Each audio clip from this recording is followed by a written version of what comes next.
Social Justice Learning Institute, and I'm with my oldest, Avery, and we're walking to the corner store to get a snack because that's all that's around here. And what do we find at our local corner store? Lots and lots of foods that are not necessarily healthy. So what's a girl to do? So anyway, we're headed back to the Social Justice Learning Institute, where we make it our priority to recognize that there is an intersectionality between food access and social justice. People know I hate red apples.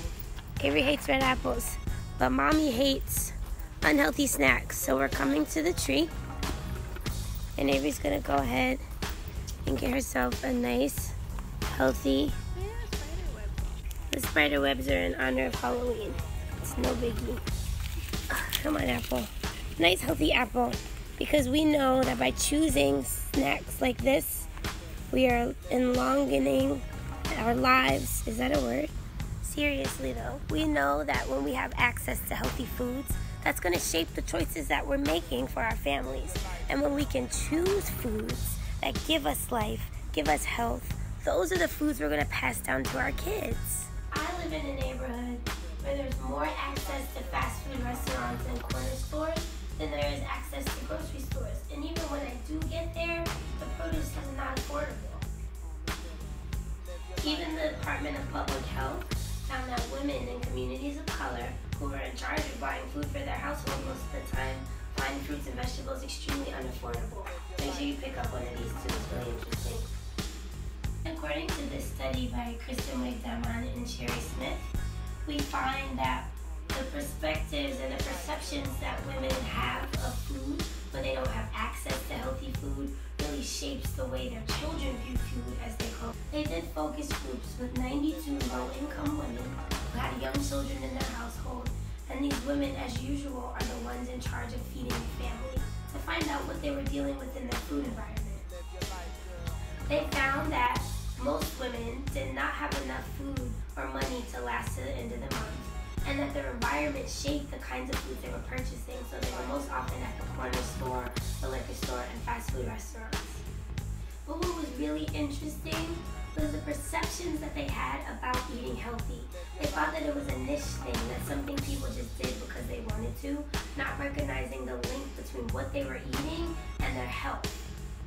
So we had participants saying things like, I just want to make sure that my kids are full and fed, not recognizing that the choice to have nutrient-dense foods is going to help them in the long run as opposed to the cheap foods now.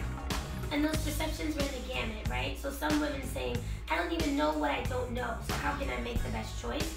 While others saying, I know the right thing, but I don't have enough money to do the right thing. And all the while, our children are watching, right? They're absorbing everything we do.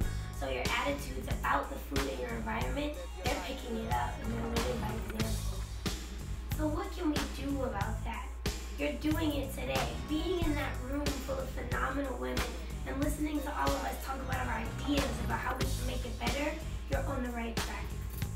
At the Social Justice Learning Institute, we recognize that having healthy mothers and healthy mothers that can have healthy babies and pass down healthy information and habits to their children is a #1 priority. And so we have programs in our community. Did you know we built 100 gardens in Inglewood? And from those 100 gardens, we have community-supported agriculture that accepts EBT. We have free nutrition classes, even a farmer's market. Look, y'all, this is Sarah. This is Tracy. And these are part of my bad female crew. And we do work for the Johns over here in Inglewood, making sure we have access and empowerment to change our food environment. So I'm making sure that all people have access to healthy food. Because I know that if you have access to those foods, those are the foods that are going to give you the ability to give our future generations a legacy of health. And I want you to get involved. First of all, do whatever it is you're doing to make the world a better place. But check me out at the Timid Revolutionary to find out how you can help us bring healthy food to everybody. Women who are empowered have the ability to birth babies who are supernovas and have the ability to teach our children and the rest of our communities how to make this world a better place. So keep shining. Let's keep going, ladies.